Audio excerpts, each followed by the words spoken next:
The reason most marriages fail is because of the self-image.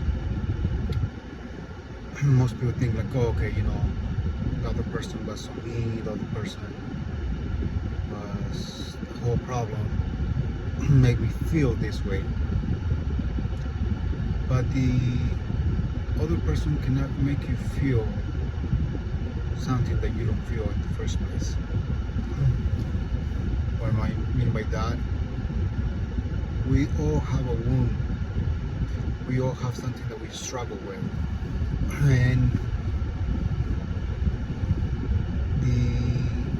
the spouse are the ones that are closest to us, that are able to rub in a special way those wounds to make us feel those insecurities stand out the most. So where is this coming from? Again, more within the religious aspect, becomes like we all want this perfect love that comes from God, but we only receive the love that we get from our parents. Our parents, they have their own struggles, they have their own wounds that they go through, so they project into us those specific wounds, those specific areas that are unconscious to them, that the way they perceive the world, their own perceptions, they can transfer into us as a child, adolescence, or throughout the life, and we bring them to marriage. And we believe that love is supposed to be done this way because this is what the love we got. And sometimes we go with the idea of, okay, well, I will never do it the way it was done to me in this particular way. But at the end of the day, that's the only love that we were searching for and we got. Even though we're saying we're not going to want it that way, but that's the only love that we were presented with. Now, if we were lucky to see other marriages, that will be helpful.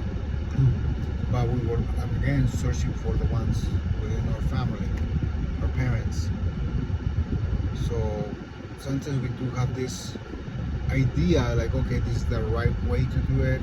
I will try to do it this way, but our bodies experience something, what we in dancing call muscle memory. It is that love that you got experienced, is that the love that you put it within your own body. So when the situations happens within your own marriage, you don't go into the logical part. It's now more your fight or flight body instincts that's going to take over, and then you start reacting to that. That's what most people say, like, oh, I didn't know what was happening, it's just my intuition, I just let it go through, or yes, that's who I am. But again, you're not born with any particular way of reacting, you develop them. So the self-worth that you put it within yourself, that you, at the end of the day, like I said before, it's not the event, it's the story that you created. And sometimes, let's put it within Latinos, where you saw your parents working so hard, and then in a story that you created, it was like, okay, my parents work hard, I'm not gonna bother them with asking them for my wants or my needs, because they have bigger wants, they have bigger needs. So you create this story that your wants and your needs are less than. By making that, you create this unconscious decision to be like, okay, you are less than other people. So when you go into relationships, you have this unconscious point of view of what love is, something that where you are demanding of the other person, or you're demanding of within yourself, that these are stories that you have created within your life, what love is, the way a person that must love should do it this particular way.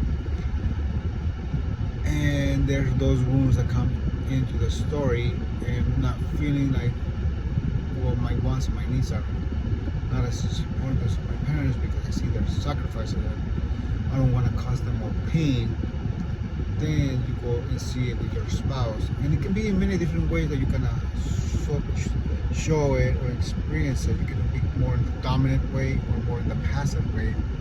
More in the dominant way, where like you're requiring for your spouse to make sure you and your spouse require this particular way of sacrificing love, where it's the minimum that you ask for yourself, but you give the most to the other person.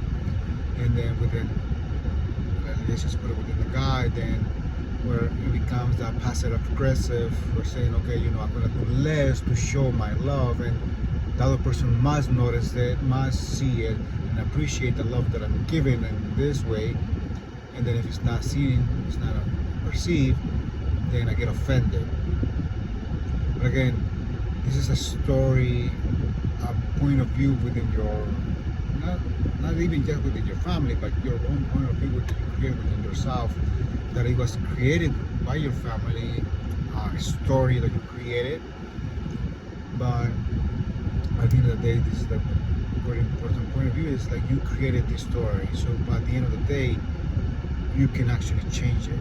So it doesn't have to be like, oh, if I change my past, if I change my story of my parents and it's my parents' fault.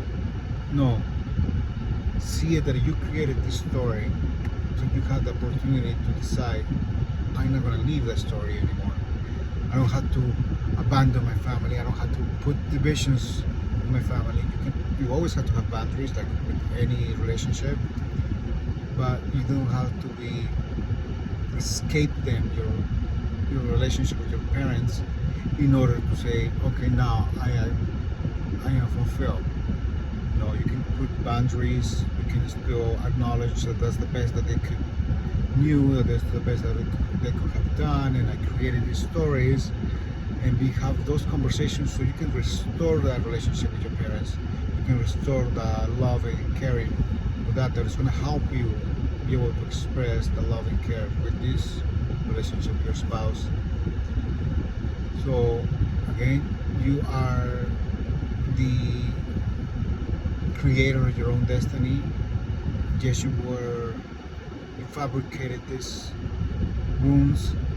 Not fabricated, you're not the one that created the wounds, but you created the story or represented it in there, like giving the meaning of why you in a what we consider a good one, where parents work too much.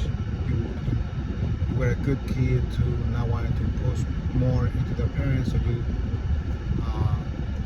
put your wants and needs second, then put it that way, expect it to be the same way in your relationships. Where if a person loves, they will put their wants and needs second. Or I am always second. I'm not enough. Or I feel that I need to do something beyond to show that I'm more than capable. Because then you have that mood with this, like, actually, yes, well, my parents provided, but at the end of the day, I didn't want my parents available. My wants and needs were still okay, and not necessarily the new toys, but I did want more attention from my parents. And if it was the toy that they say no to, it was not necessarily the toy that was bringing me happiness. It was the aspect of asking my parents, but is this what you guys are doing? Am I valuable in this family? So when you're asking for a toy, what you're asking for is attention. That's what most kids want. They want attention, presence. And then they think like, maybe through the toy they will get it. But they're searching for the attention and the love from the parents. And the only way that they can think of it is maybe a toy.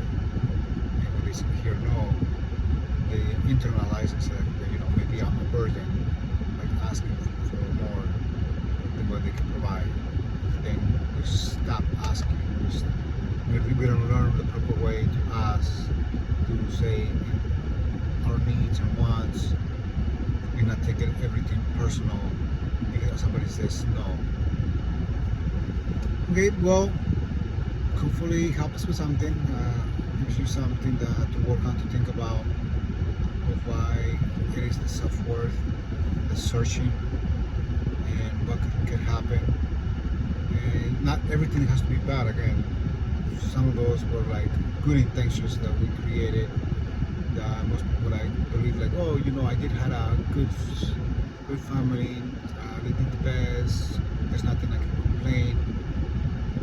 So it's not about going through the past and searching for who's the villain. Is understanding what was the circumstances that led you to believe this particular way of the way marriage is supposed to be. Because there's not one way that it needs to be. It is the way God created you to marriage. And then if you're also not religious, still applies in this way. Because again, it's kind of a way business works. If your parents work in a particular way in business, you saw it, their philosophy, you expect that that's the way it should be done. If they were successful, if they were not successful, then you do the opposite completely. And that's when then the extremes comes. Like, okay, then it has to be the opposite. So I just try to give you another perspective, or in case you're not religious, it still applies with the same idea, the concepts. Okay? Oh, bless you, wonderful day.